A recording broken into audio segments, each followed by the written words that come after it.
escute nada quando chegar em casa. Então, meu nome é Davi, eu estou sem óculos. Estou vendo vocês não. Tudo bem? Então é horrível quando vocês chegarem no corredor, balançarem a mão, eu vou precisar chegar uns 10 metros mais perto para conseguir responder, que eu não vou ver você de longe. Então, primeira aula, não sei se vai dar tempo de a gente começar a matéria, se der, ótimo. Se não der, a gente tem que fazer algumas negociações importantes para o curso da disciplina. Vocês estão, a maioria aqui está no terceiro semestre? Beleza. Então, hoje eu vou conhecer um pouquinho da realidade de vocês. A gente deve ter um perfil misto, uns vêm de uma turma, outros vêm de outra, viram com a linguagem, viram com o professor, e a gente vai alinhar as expectativas e as entregas, tá? Então, meu nome é Davi, eu sou professor já com 12 anos aqui da UFC. As aulas, elas são gravadas, todas as aulas vão para o canalzinho do YouTube.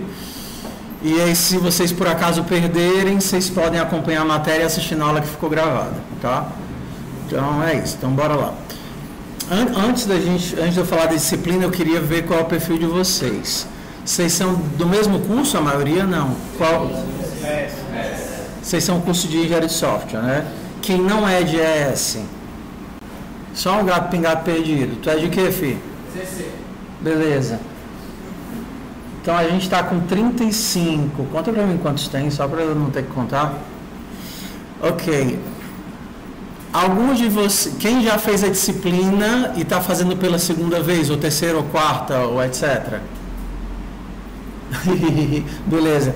Então todo mundo está fazendo pela primeira vez. Todos ingressantes 2024. Entendi. Vocês já fizeram PO semestre passado? Sim. Fizeram? Alguns fizeram. Vocês estão fazendo. Quem não passou no semestre passado está fazendo agora. Beleza. Vocês fizeram PO com quem? Eu fiz com o seu. Vocês fizeram PO em Java? Sim. Beleza.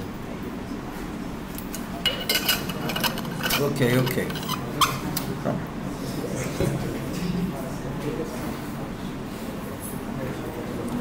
Tá.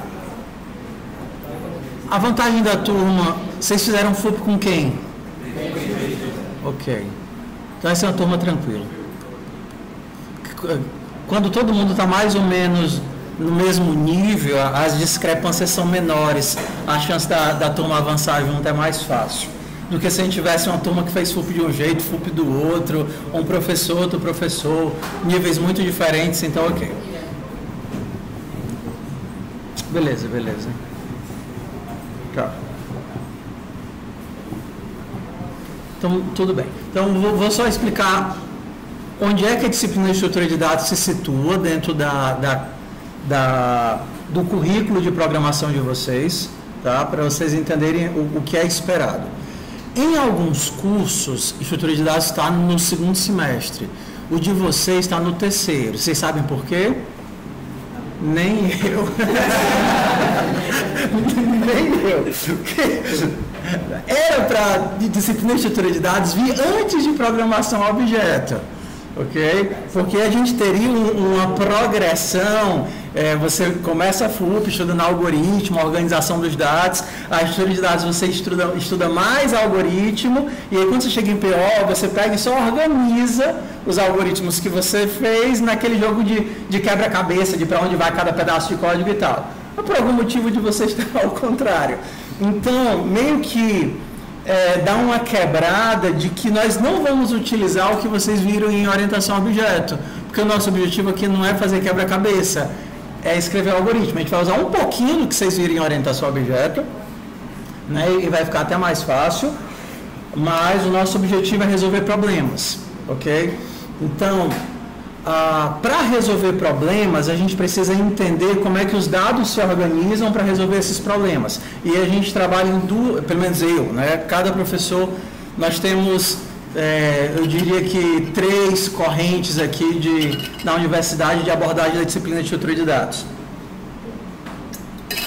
A primeira seria aquela abordagem, não são erradas, são só diferentes, tá certo? Só explicar, porque quando vocês forem ver como é que o Enio faz, como é que o Araruna faz, como é que o Claro faz, como é que eu faço, Eles vão ver que são formas diferentes de olhar a disciplina. Tudo bem? Então, só para dizer que é normal assim. Então, alguns professores mais old school, eles veem a disciplina de estrutura de dados mais como um algoritmo abstrato, sei lá, pseudocódigo. Então, Araruna ele vai abordar assim. Então, ele vai mostrar os algoritmos clássicos, praticamente todos os algoritmos clássicos de estrutura de dados e construção de estruturas, mas naquele modo pseudocódigo, e vai querer, né, forçar assim, né, pedir que o aluno entenda dados e escreva assim. Outros vão fazer aquela abordagem, sei lá, você vai fazer com Enio, vai fazer com Fábio, ele vai fazer aquela abordagem bem baixo nível, onde você vai escrever as estruturas de dados lá em C puro. Então, tem muitos professores que vêm assim. Você pega o C que você já conheceu e ali você vai escrever lista, o vetor, as estruturas de alto nível você vai escrever em C puro. Como é que eu acho que tem que ser disciplina de estrutura de dados? A percepção minha. Primeiro, a gente vai pela necessidade. Vocês vão muito mais usar estruturas de dados para resolver problemas do que construir estruturas de dados. A realidade é essa. Então, a gente tem uma parte da disciplina que eu te dou o problema e aí você vai ter que usar a estrutura de dados mais apropriada para resolver esse problema. E aí eu tento sempre montar a disciplina no que eu acho que é divertido. Para você talvez seja um pesadelo, um horror, um inferno. Mas eu acho que é divertido. Por exemplo, construir um labirinto. Eu acho que é divertido fazer um algoritmo de achar o menor caminho entre dois pontos. Eu acho que é divertido, entendeu? Eu acho. Então, assim, eu me diverti muito criando os problemas e resolvendo os problemas. Talvez a sua vibe é fazer um sistema de biblioteca. Não julgo. Mas nós vamos ter esse punhado de problemas que nós vamos normalmente resolver utilizando estruturas que já estão prontas ou implementadas na linguagem. Então, quando você vai lá resolver um problema acho essa super legal, vou construir um editor de texto. Como é que eu faço isso? Como é que eu simplesmente consigo escrever no meio da frase e os dados se organizam e as linhas quebram? Eu acho divertido. Então, a gente vai usar a estrutura que a linguagem já nos dá para implementar essa resolução de problemas. Nesse aspecto, a disciplina vai parecer muito com aquelas abordagens de maratona de programação, porque você tem um problema para resolver, você tem que resolver o problema e tem que entregar a solução do problema esperado. O contraponto dessa abordagem é que, muitas vezes, para compreender melhor as estruturas que você vai utilizar, faz parte construí-las. Ok? Então, por que isso daqui é assim? Por que quando eu uso uma tabela hash é O de 1 e quando eu vou usar uma árvore é log de n? Então, o processo de construção ele é importante, porque você está ali dando corpo para criar as estruturas que você vai utilizar. Então, a gente anda nesses dois processos. Então, uma semana a gente vai estar construindo algo, outra semana a gente vai estar resolvendo um problema e por aí a gente vai até o final do semestre, tá? Então, das estruturas que a gente vai trabalhar todas as estruturas clássicas, que já são implementadas na linguagem. Arrays, listas, filas, pilhas e mapas. Normalmente, mapas e conjuntos e sets. Eles estão implementados ou via hash table ou via árvore. Então, a gente vai construir isso daqui tudinho, tá certo? E seja bem-vinda, meu bem, que alegria tê-la aqui. Arranje uma cadeira, sente. Se não tiver, eu lhe dou a minha. Tá certo?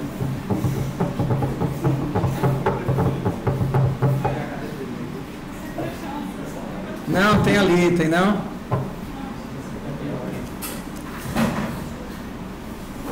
Deite no chão, não. Prefiro dar aula em pé do que você sentar no chão. Bora, carniça, senta logo, tá atrapalhando a aula.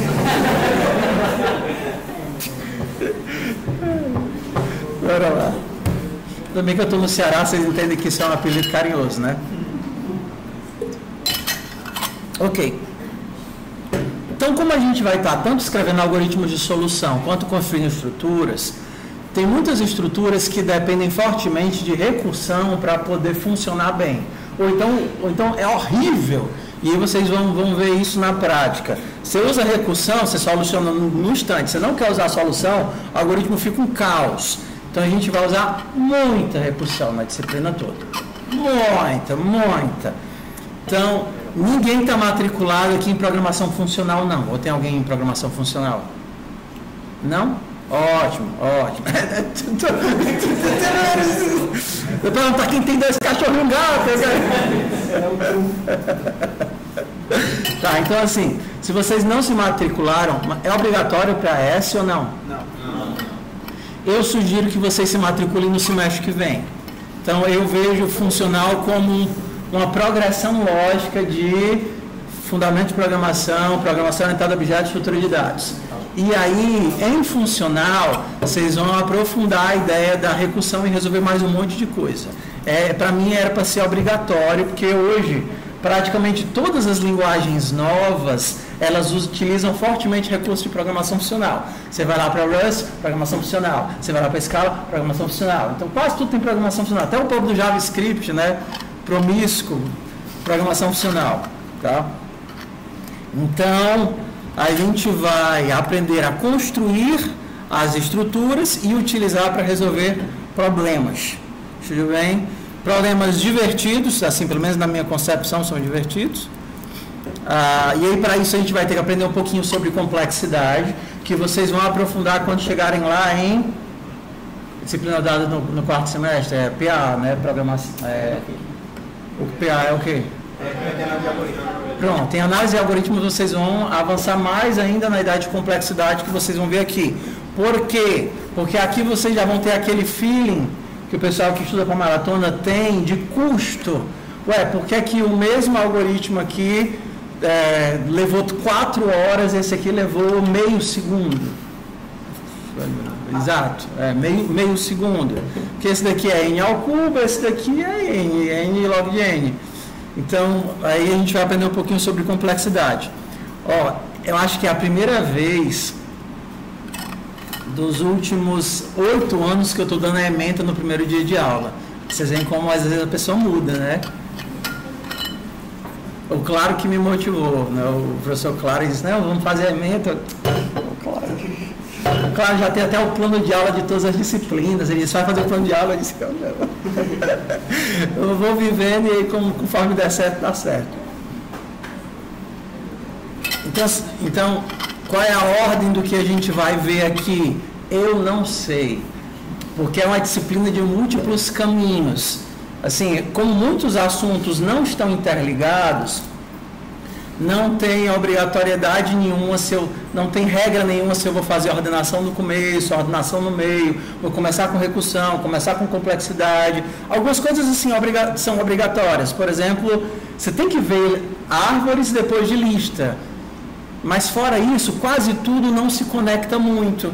Então, eu vou mudando a ordem às vezes de um semestre para o outro, para ver como é que funciona melhor.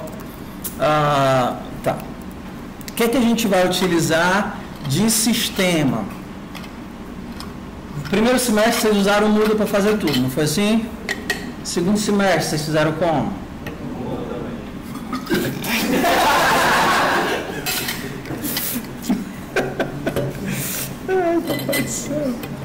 Ok. Então a gente não vai usar o Moodle esse semestre, tá certo? A gente vai trabalhar como gente grande, né? Ou média, pelo menos, né? Gente média. Então, o que é que vocês vão ter que fazer? Ou aprender a lidar com o sistema de arquivo, aprender a lidar com o terminal, aprender a lidar com o GitHub, configurar o próprio editor, trabalhar com plugin, inteligência artificial. Então, vamos dar um pouquinho do gosto do que é interagir com um sistema de verdade. O Moodle é bom? Ele é bom, mas ele é muito limitado a você estar naquela tela e cuspir aquela resposta ali. Tá? Então, como é que eu gosto de trabalhar? Mesmo que seja mais complicado para o aluno, a realidade é que, na vida real, a gente usa o Git, usa o GitHub, usa o processo de versionamento. Então, provavelmente, amanhã eu já vou estar falando sobre, se der tempo, já começa o GitHub hoje, tá? Então, para poder fazer você imagina assim, tá? Você vai ter peraí, que são muitas camadas, deixa eu ver como é que eu explico isso. Tá, ok. Quantos de vocês têm computador próprio? Já a maioria, né? Então, pronto. Quantos não têm? Ok, um punhado. O de vocês é notebook ou é desktop? Vamos lá, quem é desktop que não é notebook? Só um punhado. Então, quase todo mundo tem notebook próprio, né? Vocês são estribados, que eu pego turma que é o Deus acudo. O cara programa usando celular, né? Programa celular, tela toda quebrada. De cara, tu é um herói. Mas funciona, rodou. Eu disse, putz, grila. Ok, então como é que a gente vai fazer? Já que vocês têm notebook, já é mais fácil, porque é horrível quando eu pego o pessoal do primeiro semestre, eles não sabem nem onde é que é o tab. Eu digo, meu filho, aperte o tab. O que é isso, professor? Antes da pessoa chegar na universidade, a maior parte deles só usava celular. Com algum de vocês também foi assim? Pronto, boa parte. Então, tudo é muito novo. Então, vamos lá, vamos entender como é que funciona. Vocês vão instalar um programa no computador de vocês, no caso aqui é o TKO, tá certo? Ele é um programa totalmente local. Ele não é um sistema remoto, não é nuvem, não é nada. É um sistema local. Outro dia a gente fala sobre ele. E aí, você vai programar no seu VS Code, na sua IDE, e aí vai usar o TKO para baixar os problemas, avaliar, testar. Quando você terminar o que você está fazendo, você vai usar o Git para publicar tudo o que você fez no GitHub, tá certo? Eu não sei se eu estou falando grego para alguns, para outros não, mas para alguns assim que nunca... Vamos lá, quem já usou o GitHub, pelo menos criou um repositório e fez um postzinho na vida, levanta a mão. Ok, um punhado, né? Outros não. Tá. Então, para quem não está entendendo, o GitHub, ele é tipo você pegar uma parte do teu sistema de arquivo, a tua pasta, e pegar essa tua pasta e publicar ela na nuvem, tá? Então você vai salvar a tua pasta de uma forma compartilhada que eu também posso acessar, tá bom? Então, uma pasta lá do teu sistema de arquivo onde você criou os códigos, você vai usar o Git para compartilhar ela comigo. É para isso que ele serve. Então, o Git, ele cria essa camada de compartilhamento de dados, onde eu posso ver o que é que você está fazendo. Eu posso ver os códigos que você fez e muito além disso, tá? Então, como é que ele funciona? Quando vocês estiverem lá utilizando o VS Code de vocês, testando código e escrevendo código, o TKO ele vai estar salvando cada versão de arquivo que você salva e avalia, o tempo que você está levando para fazer cada coisa. E aí ele é utilizado como uma ferramenta de avaliação de ensino. Por quê? Porque o nosso objetivo é que o aprendizado ele seja humanizado. Isso é importante, tá? Então vamos lá.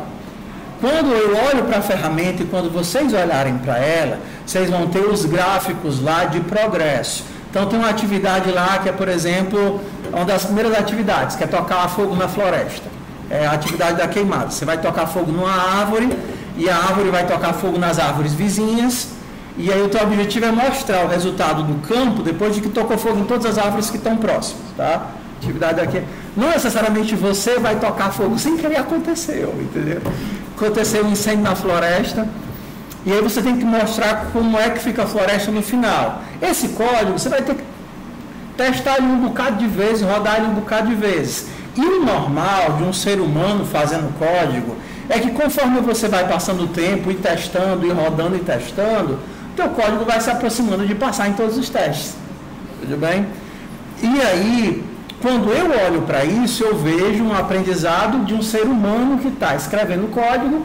Eu consigo ver cada vez que você testou o código, um ser humano que está aprendendo. O que não é um ser humano aprendendo? Daqui a pouco a gente vai chegar e com questão de plágio, cópia.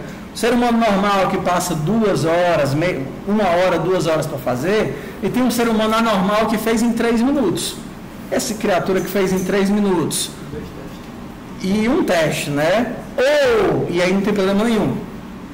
ou fez em outro computador e copiou o código, que está tudo bem, ou copiou de alguém, ou pediu para o ChatGPT fazer, ou copiou o código do colega e estudou. Então, esse histórico que a ferramenta dá ajuda a humanizar o processo. Por quê? Porque você é um ser humano. Tudo bem? Então, para isso que a ferramenta funciona, tá? Daqui a pouco a gente vai... E os dados que vocês geram, eles dão para mim uma pontuação de confiabilidade. Ou seja, o quão próxima essa interação parece com a de um ser humano. Tem problema nenhum você fazer em 3 minutos, mas a sua confiabilidade vai ser baixa. Eu vou perguntar o que foi que aconteceu. Aí você vai dizer, não, eu tive problema, aí eu fui no computador da minha mãe, depois eu copiei o código para cá, e tudo bem, não tem problema nenhum isso, tá certo? Só que a maior parte das pessoas vai passar pelo processo normal. Então, isso daqui não diz que você está mentindo, não diz que você está enganando, não diz nada. Só tenta aproximar o seu processo de aprendizado de um ser humano que está testando e aprendendo. Entendido? Entendido? Vamos avançando aqui, tá? Eu historicamente faço essa linguagem, essa disciplina em C++, tá? Por quê? Porque até então era uma linguagem que me permitia ter as estruturas de dados para resolver os problemas e construir. O que acontece é que C++, gente, é uma linguagem muito complicada, mas muito complicada mesmo, entendeu? E é um pandemônio passar por alguns processos e algumas coisas, alguns erros, problema de corrupção dupla, ponteiros inteligentes e referências.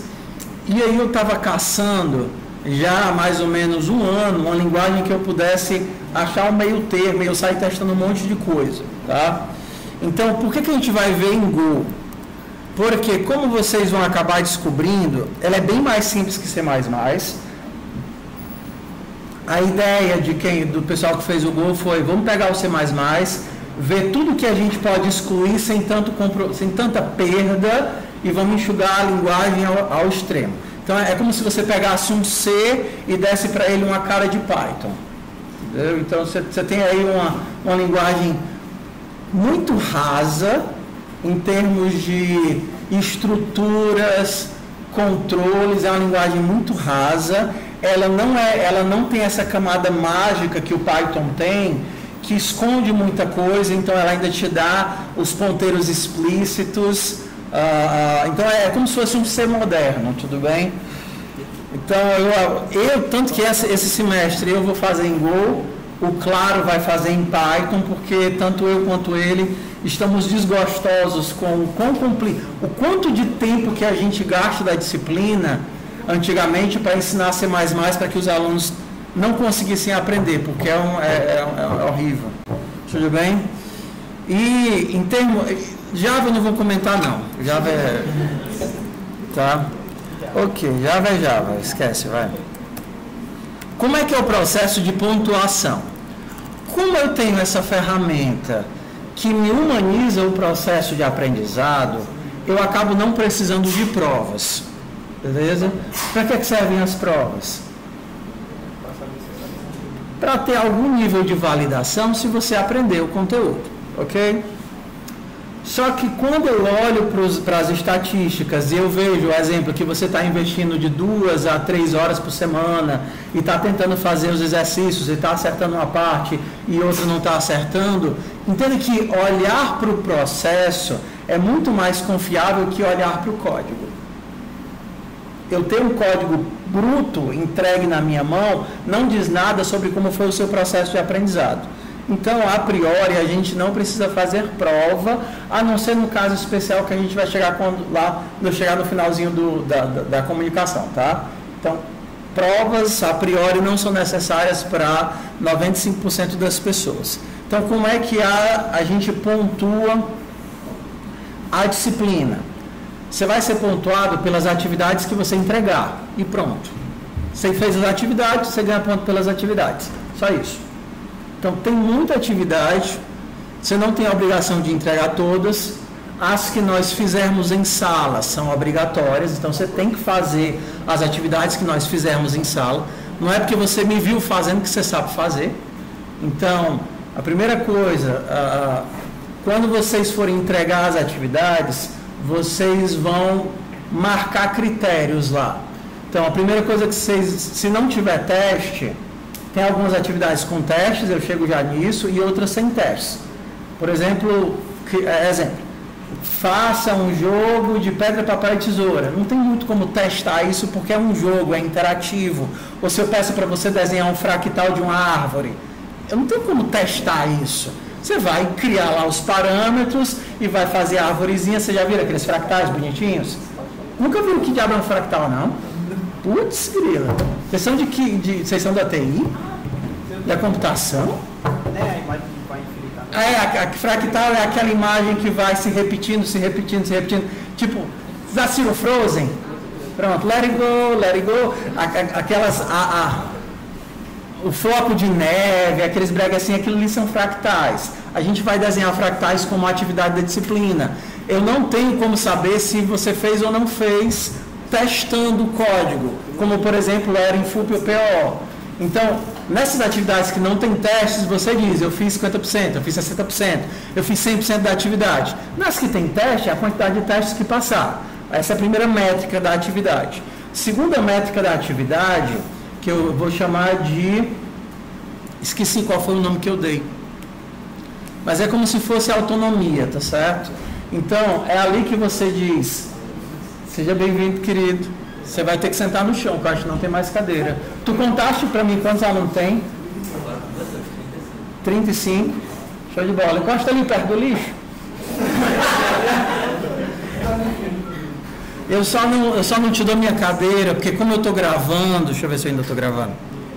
Como eu estou gravando, é muito ruim se eu sair daqui. Deve ter uns... Divide a cadeira, fica cada um meio bandinha da boca. Ela senta aqui com o coleguinha, cada um senta meio bandinha do... Bora lá. Então vocês não têm as atividades. As atividades dentro do mesmo grupo tem um limite. Eu quero fazer todas as 57 atividades de recursão. Pode fazer, mas tem um limite de pontuação que você pode ganhar fazendo atividade de recursão. Certo? Então, e pronto, a questão da pontuação. Primeiro é o quanto que você entregou da atividade. O segundo, e é importante que seja honesto, entendam aqui, tá? Eu vou até ficar em pé, o povo que é baixo, que não está me vendo. Ok? Pontuação, tanto que você tirou. O segundo, isso daqui, ó, tá vendo? É o nível, é como você fez a atividade. E é importante que você seja honesto, porque as atividades elas são para serem estudadas, elas não são para serem entregues. As atividades são para ser estudadas. Então, por exemplo, a primeira atividade eu fiz aqui com vocês em sala de aula. Vocês fizeram seguindo a aula e copiaram. Tem lá um marcadorzinho dizendo que a atividade foi feita guiada, ou seja por videoaula ou seja pela aula. Você fez a atividade, você entregou a atividade, você fez comigo. Atividade guiada, certo? Se você quiser fazer atividade utilizando o Copilot ou utilizando o ChatGPT, você pode fazer, mas você vai marcar lá que fez usando o IA. Por que isso é importante? Porque as pessoas são diferentes e aprendem de formas diferentes. Eu fiz com o meu colega, como é que fez? Ele foi fazendo e me dizendo e me guiando e eu fui copiando dele e eu fiz. Aí você marca lá que fez copiando seu colega. Por que isso é importante? Porque as pessoas aprendem de formas diferentes. E como as atividades são para serem estudadas, você pode refazer a atividade. A atividade que você fez comigo na aula, você pode fazer sozinho. E aí você faz de novo ela do zero e marca que fez sozinho, sem consulta. E aí quando você marca de novo, a sua pontuação muda. Porque eu não me importo quantas vezes você fez a atividade. A primeira eu fiz com meu colega, a segunda eu fiz com o Copilot, a terceira eu fiz sozinho. O que importa é a última. O que importa é que você fez e aprendeu e você é capaz de refazer sozinho. Entende como é que funciona? Ok? Então, por isso que eu não me importo se você tem lá uma pontuação que é copiei do meu colega, mas eu estudei a atividade. Copiou do seu colega, você olhou, você entendeu o que é que você fez. É como ver spoiler, eu não vejo a graça disso. Mas talvez tenha alguém que a pessoa, eu prefiro assim, eu primeiro entendo o algoritmo, vejo o que é, aí depois eu tento refazer. As pessoas são diferentes. Para mim isso é spoiler e mata a graça de tentar resolver. Mas se com você funciona assim, ótimo. O que importa é que você consiga refazer. Beleza? Então, o que vale, o que você vai marcar lá, é a última vez que você fez. Então, se você fez e fez usando o Copilot, que já tem instalado em quase todas as máquinas, tudo bem, mas você marca lá que fez um Copilot, a sua nota vai diminuir comparado com o máximo. Mas é realista, representa o seu aprendizado. Ok? Entende? Eu não vejo que faça sentido hoje lutar contra as inteligências artificiais. Ou ficar tentando adivinhar se o cara utilizou ou não utilizou. É um jogo de gato e rato infinito isso daí. É muito dispendioso para mim e para vocês. Eu prefiro que você entenda que o maior interessado em você aprender e dominar o conteúdo é você. Meu processo é lhe guiar nesse caminho e no final poder, entenda, quando eu lanço lá no S3 que você está passado com 9, eu estou dizendo para a sociedade que você tem competência naquele conteúdo. Entendeu?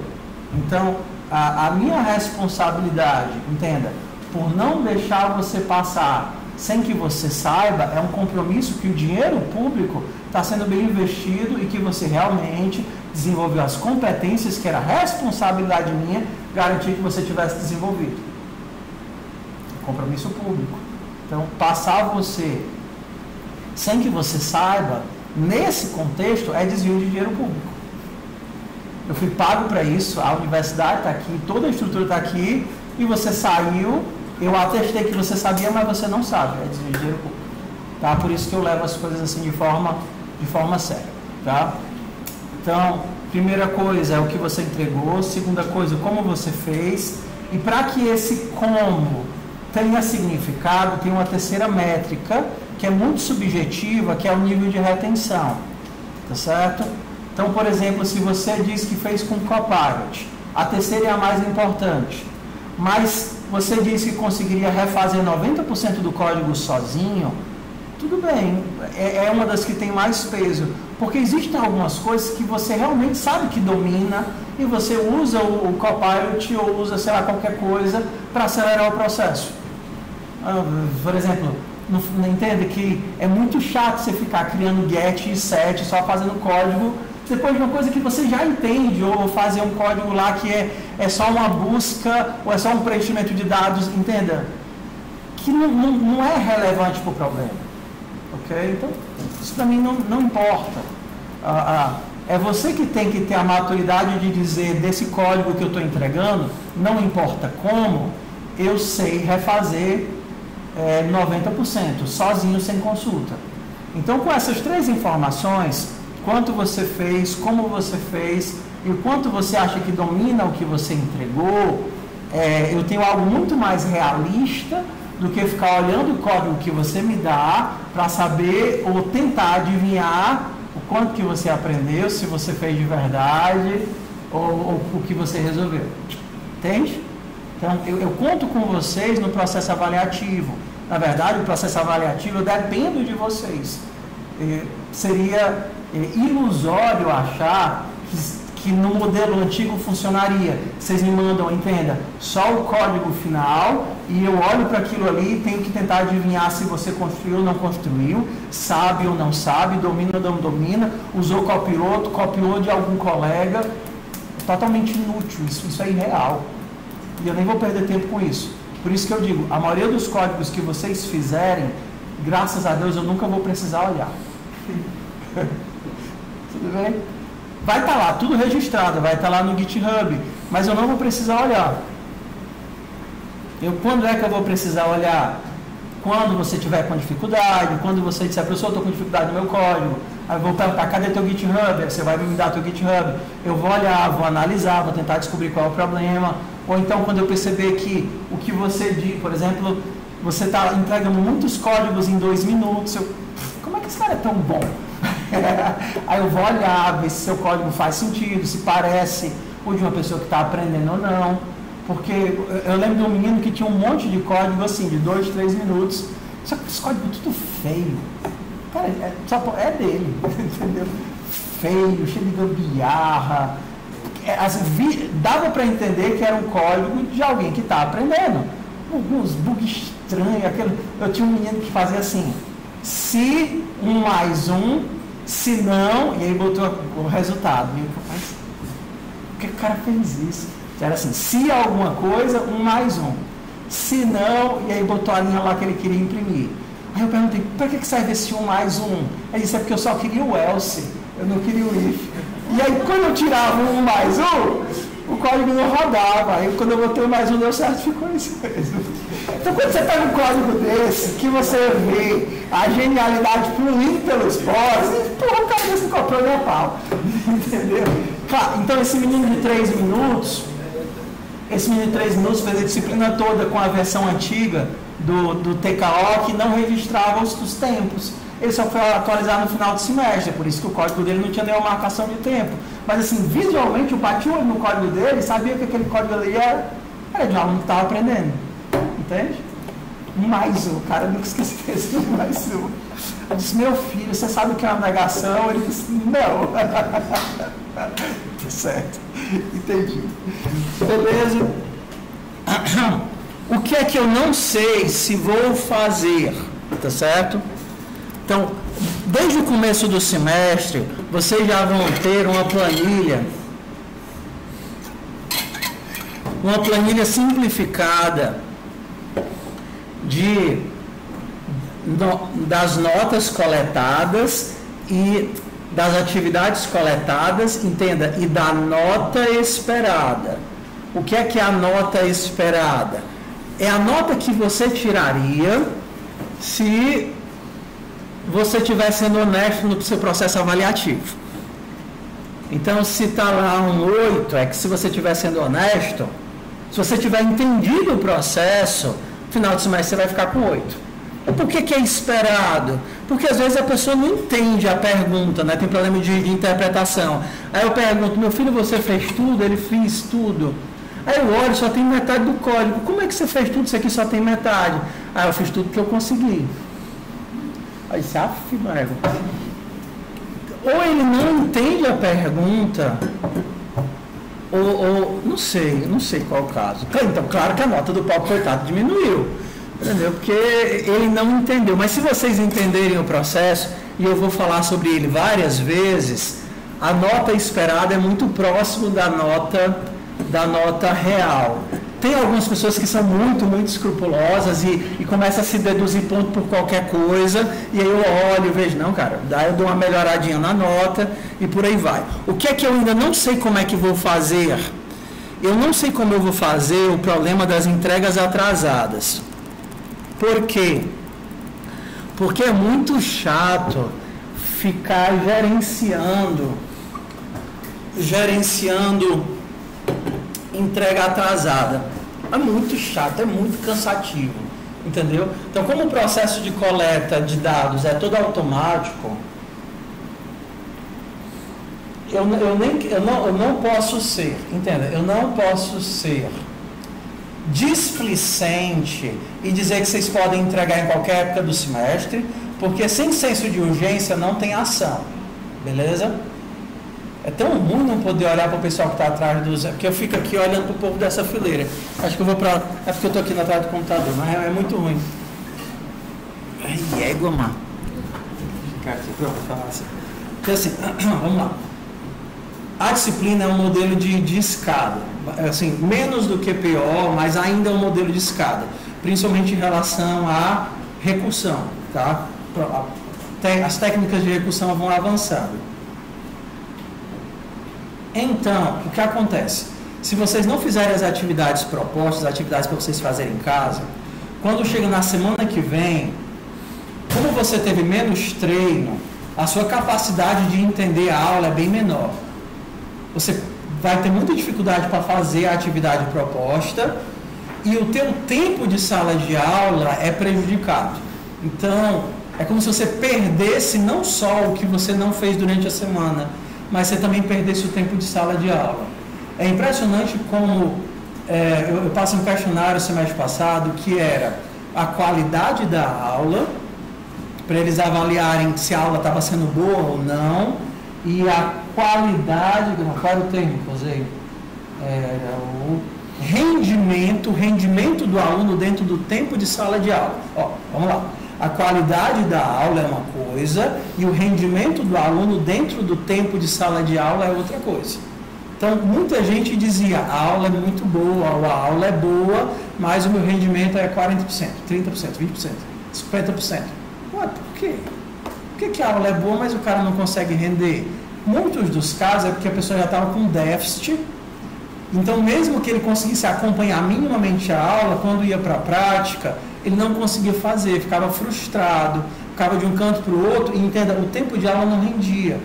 É que nem você tá numa aula de multiplicação e você ainda não domina matemática, você entende o que, é que o professor está falando, mas na hora que ele pede para fazer as continhas, você fica ali, entendeu? Sem conseguir progredir. Então, as atividades elas têm prazo, normalmente o prazo é de uma semana, mas eu ainda vou quebrar a cabeça para ver qual vai ser a penalidade imposta ou então bônus de assiduidade, eu não sei ainda como é que eu vou implementar. Mas assim, alguma coisa é importante que tenha. Porque se não tiver deadline, não tem senso de urgência. Beleza, vocês já entenderam o que é o plágio, né? O esquema de plágio, nosso plágio está bem claro, ou seja, não existe plágio desde que haja transparência. É assim que funciona. O que é, então, no nosso contexto, o que é a desonestidade acadêmica? Eu nem vou chamar de plágio, porque plágio é uma palavra ruim. Desonestidade acadêmica é quando você não é transparente com o que você faz. Por exemplo, você usa o ChatGPT e não diz que usa o ChatGPT. Você usa o Copilot para fazer o código em 10 minutos, mas não diz que usa o Copilot. Você diz que fez sozinho sem consulta. Isso é desonestidade acadêmica. Beleza? Então, se você usar mais, for transparente, sucesso, ótimo. Beleza, eu já falei sobre vocês podem refazer e devem refazer as atividades. Beleza. Vamos falar aqui sobre o contexto, como funcionam as... Show, eu já estou aqui com... Ainda vou ter tempo para começar a aula do Git, ótimo. Então, vamos lá. O meu conceito de assiduidade talvez seja diferente do conceito dos outros professores que vocês já tiveram. Que é assim. O regimento diz que assiduidade...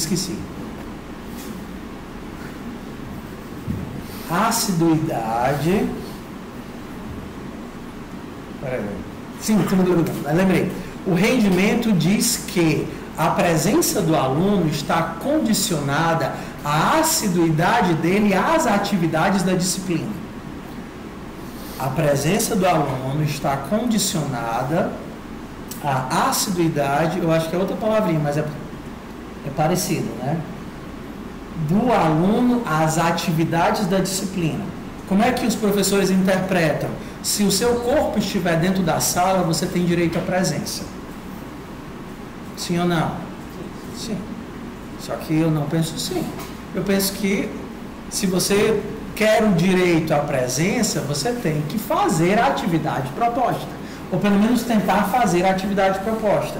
Então, o que é que não é aceitável? Você vir para a aula, fazer a atividade... Professor, é que eu tenho prova já. Então, vai estudar lá fora, filho de Deus. Eu tenho que entregar esse trabalho daqui a 40 minutos. Vai fazer lá fora, filho de Deus. É um menino meu lindo, maravilhoso.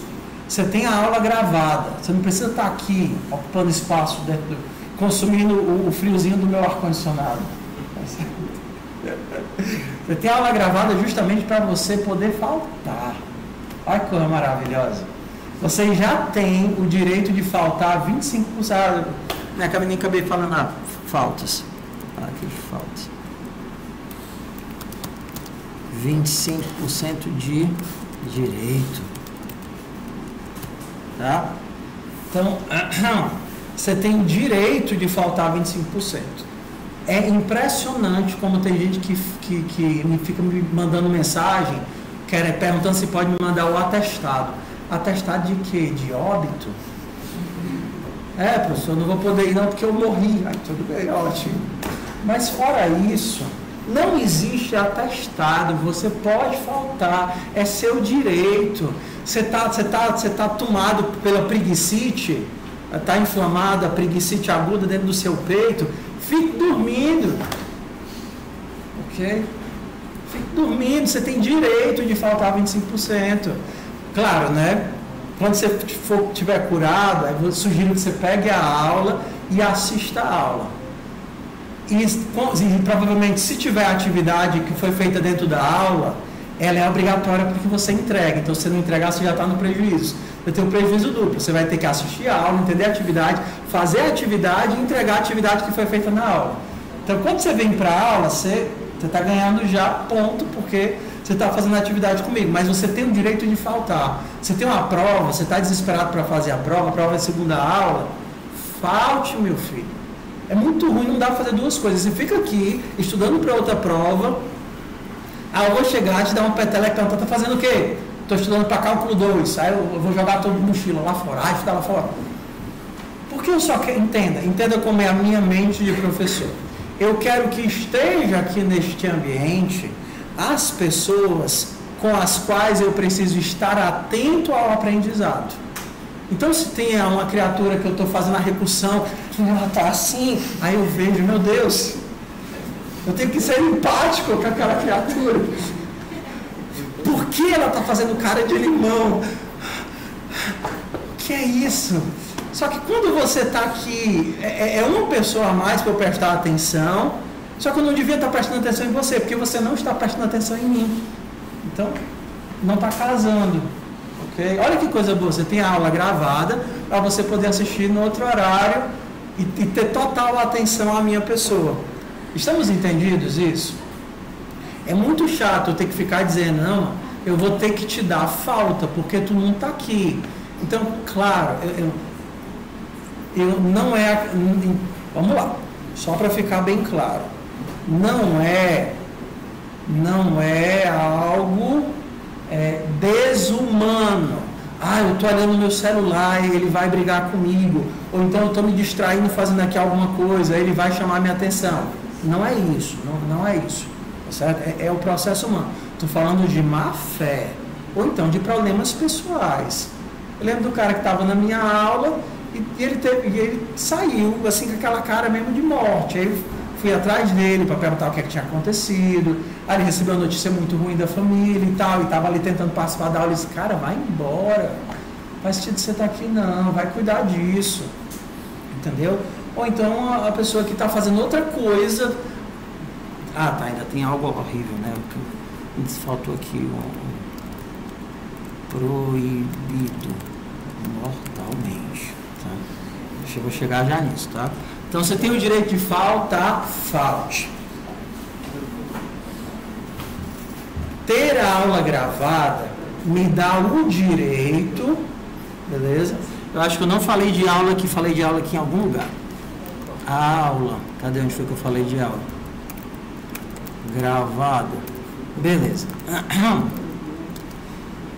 Não sou obrigado a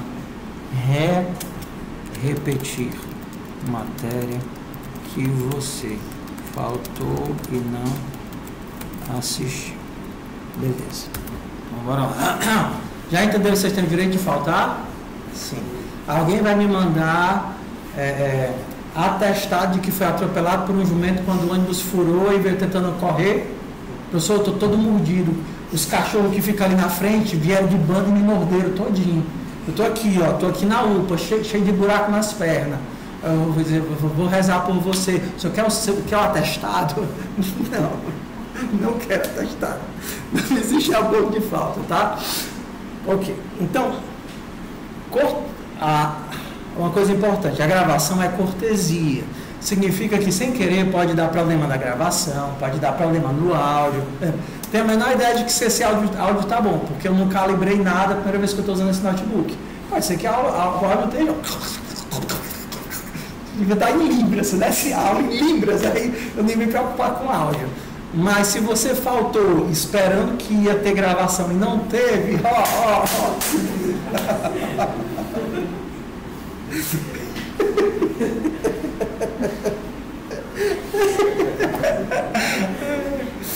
Bora lá, volta. A aula gravada também me dá outro direito. Se eu dei matéria nova e você faltou e você também não assistiu e está totalmente perdido, na aula seguinte, o problema é seu. Não vou perder, entenda, eu não vou perder meu tempo adulando você, pegando na mão e cobrindo o tracejado. Responsabilidade é sua de ir atrás do conteúdo que você perdeu. Entendeu? Então, para que eu possa lhe ajudar, você tem que lhe ajudar. Eu não tenho como pegar 2 horas que eu... Entenda? A gente vai acabar tendo bem menos tempo do que isso. Tem chamada, tem cansaço, tem atraso. Então, a gente vai ter 1 hora, entenda, 1h30, menos do que 1h30, porque também tem todo o tempo de prática. Eu deixo vocês fazerem atividade, vocês ficam quebrando a cabeça fazendo atividade. Aí depois volta para mim. Então, se a gente for pensar, vai ter 50 minutos de conteúdo. 40, 50 minutos, 1 hora de conteúdo no máximo. Você bota ali 2 vezes e segura. Tem que você ver. Então, se você não assiste a aula que foi gravada para você e você chega aqui, primeira coisa que eu vou perguntar, você assistiu a aula? Você vai dizer, assisti não. Aí eu vou passar para a próxima pessoa. Não tenho como lhe ajudar. Você perdeu a base e você não quis ir atrás. Tá claro isso? Não faz sentido eu sentar para lhe ensinar tudo do zero daquele conteúdo que você devia ter assistido. Aí você vai ter que assistir 2 aulas. Aqui você perdeu e aqui você está perdendo e não está entendendo nada. Tudo bem? Beleza. Ok. Entrega atrasada eu não sei como é que eu vou fazer. E aí o caso do proibido, né? O que é terminantemente, assim, quase tudo é negociado. Prazo, entrega, atividade, nota, pontuação, ajuste. Eu acredito que as coisas podem ser negociadas para que beneficie a todos. Uma coisa que eu não vou aceitar em hipótese alguma é que você atrapalhe seus colegas. Aí eu vou ficar putaço da vida, entendeu? Como, por exemplo, uma vez que eu peguei e depois eu pedi desculpa, pedi perdão pro cara, chamei ele no privado, pedi perdão. Estava dando aula na turma normal, todo mundo, e aí eu peguei o cara jogando aqueles joguinhos de tiro no primeiro computador. Cara, eu fiquei putaço, fumei de uma quenga. Porque quando você faz isso, você está atrapalhando todo mundo. Você está atrapalhando todo mundo que quer prestar atenção na aula, mas com certeza é muito mais divertido saber se você vai ou não explodir a mina na cabeça do colega do que acompanhar 10 minutos de um algoritmo complicado para dedéu, para só depois chegar no resultado. Então, entenda, quando você está fazendo um negócio desse, é um câncer dentro da sala de aula. É uma doença, assim, para mim é pior do que ser atropelado por um jumento e ficar na rua, entendeu? Ou ser mordido pelos cachorros. Vá ser mordido pelos cachorros, que é mais jogo, tá certo? Do que ficar abrindo o jogo para ficar jogando. Vai jogar em casa, você tem aula gravada. Então, tá claro que isso é muito ruim, muito ruim. E assim, claro, né, depois eu pedi desculpa, porque eu fui pego de surpresa, mas entenda que, quando você faz isso, você está dizendo para os seus colegas, a minha diversão é mais importante que o aprendizado de vocês. Eu não me importo de atrapalhar vocês desde que eu tenha o meu lazer. É assim que os seus colegas estão vendo a mensagem. Eu tenho certeza que você não quer dizer isso para eles. Mas quando você está fazendo isso, você está dizendo. Eu vou me divertir, mesmo que eu esteja atrapalhando todo mundo que está atrás de mim. Distraindo e incomodando, tá certo? Isso é uma política minha.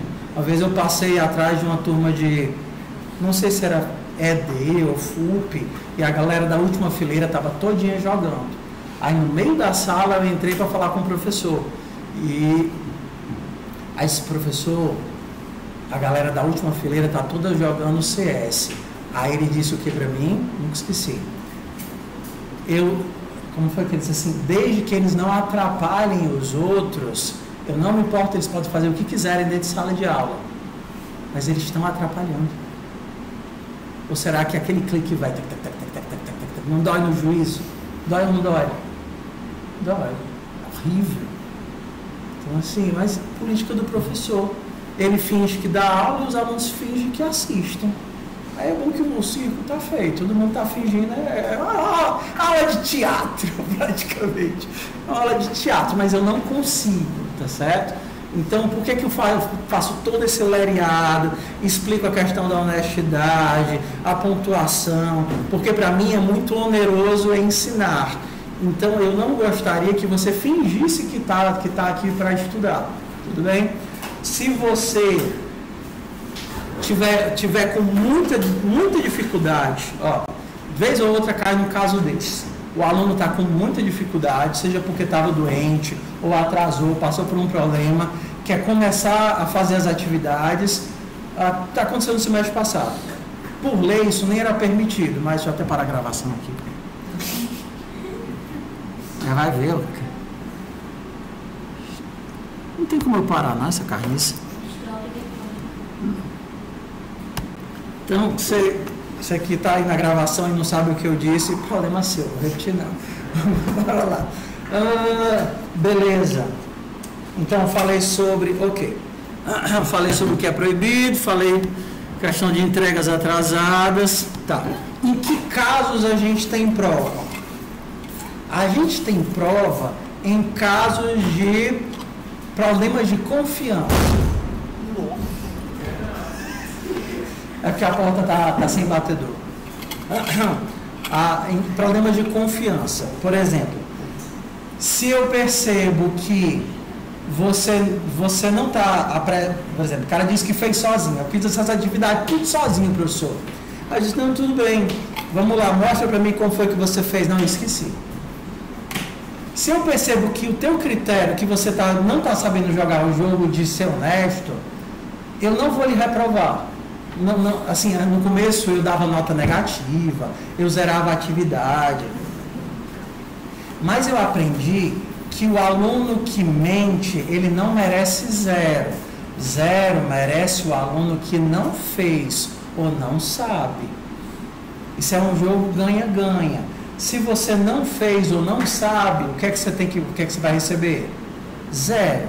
Mas se você não fez ou não sabe e tentar ser desonesto, o pior que pode acontecer para a maioria dos professores é você continuar com zero, sim ou não? Sim. Isso é um caso de ganha-ganha. Eu já estou lascado, já estou com zero, o pior que pode acontecer é nada. Ok? Então, eu lembro de um professor, eu estava com ele, né? Eu gosto de entrar na sala dos professores que eu tenho intimidade para ver o que, é que eles estão fazendo. Aí ele estava corrigindo a prova do aluno. Ele nem está mais aqui, o Paulo Antônio. E aí o aluno que fez a prova de FUP no Moodle foi lá para trás para apresentar para ele o que é que ele tinha feito. E aí foi desse jeito. Aí ele disse assim, primeira questão, tá certo, ok. Segunda questão, por que tu está colocando const, long, int e essa variável em maiúsculo? Para que isso? Não, eu faço assim. Serve para quê? Que nos outros tu não fez? Deu vontade de fazer.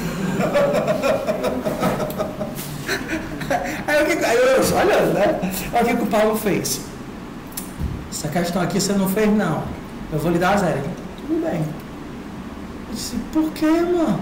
Por que tu vai dar zero pro cara? Ele disse, não, porque ele não fez. Zero merece quem não sabe. Quem te chama de imbecil tem que se lascar. Ele disse, não, bichinho. Bichinho meus. Que bichinho. Eu não trato a desonestidade com uma questão de bichinho, não funciona. Para mim, funciona o jogo da esperança matemática. Eu vou gastar mais os próximos 4 minutos explicando o que é esperança matemática. Agora, ó, como é que funciona a esperança matemática? Suponha que é real, mas eu vou fazer algumas adaptações para a conta ficar fácil, tá bom? Você vai pegar um metrô lá na França. É muito caro ficar pagando trocador para ficar o tempo todo verificando se a pessoa tem o ticket ou não tem o ticket para entrar, beleza? Então, você é responsável por comprar o seu ticket. Vamos facilitar aqui, o ticket é R$10, só para facilitar a conta, beleza? Você é responsável por comprar o seu ticket e entrar dentro do metrô, beleza? Ninguém vai lhe conferir o seu ticket para você entrar. Você entra no metrô. Mas, para não virar uma bodega, de vez em quando entra o supervisor no metrô. E aí o supervisor vai passar por pessoa a pessoa, fazendo o quê? Conferindo o ticket. O que acontece com a pessoa que não tem ticket? Vamos tentar fazer uma conta aqui, ó. Cada passagem é R$10 e o supervisor passa em 10% dos metrôs, tá bom? Vamos entender aqui? Cada passagem é R$10 e o supervisor passa 10% das vezes. Se o supervisor passa e pega uma pessoa sem ticket, quanto é que a pessoa tem que pagar? R$10. O preço do ticket, vocês acham que é assim? Faz sentido assim? Se você fosse dono do metrô, essa contagem, essa fórmula, daria certo para você? Eu teria que pagar 10 vezes, né? Exato, isso é esperança matemática. Imagina que você é uma pessoa que é preguiçosa. Diz assim, não, ficar gastando dinheiro comprando ticket, eu vou só esperar o supervisor chegar, quando ele chegar eu pago o dinheiro. Só que o que acontece? Você vai andar 10 vezes de metrô e só vai pagar quantas vezes? Uma, não é 10% das vezes? Uma. Então, se você anda 10 vezes e só paga uma, quanto é que é o justo que você pague? Pelas 10 vezes que você anda. Se a chance de ser pego é de 10%, o custo, na esperança matemática, é a porcentagem, a probabilidade vezes o custo. Então, você teria que pagar R$100. Faz sentido isso para vocês? Beleza? Só que R$100 não desincentiva que as pessoas sejam desonestas. E o objetivo é desincentivar. Então, você faz um custo um pouquinho maior. 20 vezes. Então, se você não tiver com ticket, você paga R$200, R$150. Por que eu estou colocando essa explicação? Para que vocês entendam qual é o custo da desonestidade. A probabilidade que eu descubra diante de 100 alunos que estão entregando atividade todas as semanas que você está mentindo, é alta ou baixa? Baixa, baixíssima. Praticamente insignificante. Eu não vou saber se você estiver mentindo. A chance de eu pegar é mínima. Eu só consigo pegar mesmo nos casos muito discrepantes. Eu lembro do menino que eu fiz a prova, e aí na hora que eu abri o sistema eu vi as 3 questões, uma questão fácil, uma média e uma difícil. A fácil ele fez com dificuldade, a média não entregou e a difícil fez em 3 minutos. Eu não sei por que existe esse tempo mágico de 3 minutos. Acho que é o tempo que a pessoa fica assim, meu Deus, eu copio. E aí, na hora que eu terminei, eu disse, pessoal, agora a gente vai fazer a correção acho que era a prova, correção da prova. E eu não vou fazer a correção, não. Eu vou pegar os alunos que conseguiram fazer para eles virem aqui explicar o código deles. Aí eu peguei a primeira questão, peguei a segunda questão. Aí a terceira questão, eu disse, questão terceira, fulano fez bem rapidinho, tu quer vir explicar teu código? Ele, por que, meu filho? Não, tu tem vergonha. Aí claro que depois eu chamei ele para conversar. Por que você fez isso aí? Aí tanto que ele nem pestanejou, não, foi mal, professor, eu copiei e tal, entendeu? É muito fácil. Eu lembro do Helder e do Elvis, que eles estavam sendo um debate ferrenho, qual aluno tinha feito e qual aluno tinha copiado. Você diz assim, os dois estão com a prova igual, aí como é que eu faço aí? Ninguém quer dizer quem copiou de quem. Eu disse, mas deixa ser burro, mano. Manda eles fazerem de novo. Coisa estúpido. Vendo eles fazendo, não, senta aí, filho, faz aí comigo vendo. O cara que fez vai fazer, o que não fez não faz. É como às vezes o professor fica muito amarrado nisso da prova, da avaliação, de ter que adivinhar por aquilo ali. Então, se eu tiver na dúvida, eu vou dizer, filho, faz isso aqui para mim, faz aqui comigo.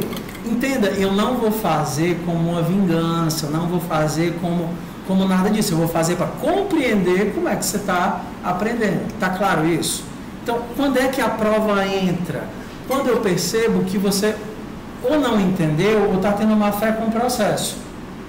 Então, eu já passei da fase, eu tive uma fase da minha vida de que quando eu percebi que a pessoa estava copiando, eu começava a caçar tudo que era atividade, rodar antiplágio, para ver quais as atividades ele copiou, o tanto de ponto que eu ia tirar e ver se ele reprovava ou não reprovava. Mas hoje eu não tenho mais saúde para isso não, sabe? Saúde mental, eu digo. É tão perca de tempo que eu digo, esquece tudo que você fez na planilha, tudo que você fez o semestre todinho. No final eu faço só uma prova normal contigo e pronto. Aí você faz uma prova normal e me mostra se você aprendeu ou não. Não é simples? Não funciona? Funciona. Não tem perseguição, não tem perda de tempo, não tem gato e rato, não tem nada. Então, se eu não confio em você e você me mostra que você está sendo desonesto, esquece tudo, entenda, esqueça as atividades acumuladas, a nota esperada, e você vai fazer uma avaliação normal, como é em todas as disciplinas, provavelmente em papel, e vai me mostrar que você aprendeu. E pronto, vida que segue para mim e para você. É uma boa solução? Ótima, não é não? Ninguém tem problema com nada. Honestidade. Putz, grila, a gente levou 1 hora falando, é de lascar, né? Mas eu acho que é importante porque é muita coisa diferente, sim ou não? Sim, ok? Então, minha expectativa é que, dado o perfil da turma, que vocês já estão mais ou menos todos juntos, e o histórico de vocês, a gente vai aprovar aqui uns 95%. Ok? Bom? Muito bom. Vai ser uma disciplina fácil? Não. Vai ser difícil? Não. Qual é o desafio dela? Consistência. Só isso. Consistência. Você continuar fazendo as atividades semana após semana. Alguma dúvida, meu povo? Perguntas? Diz, filho. A parte de gráficos, a gente vai ver em EDA avançado? É só de EDA. A gente vê aqui até tabela hash. E tabela hash nem é matéria de ED. Mas a gente vê porque eu acho importante. Aí quando vocês chegarem em EDA, é que vocês vão ver os outros tipos de árvore AVL, grafos, algoritmos em grafos. Porém, contudo, entretanto, todavia, a gente já vai fazer alguns algoritmos de grafos, mesmo sem grafos. A gente vai resolver com recursão. Por quê? Porque é divertido. Tudo bem, tudo bem? Acho que tudo que eu queria falar eu falei. Beleza, bora lá, vamos começar a matéria. Ai, que eu fiquei cansado agora. Essa câmera desse notebook é tão boa, daqui você criar uma porcaria. Tem que passar a base agora para poder dar aula. Ai, meu pai do céu, meu pai do céu.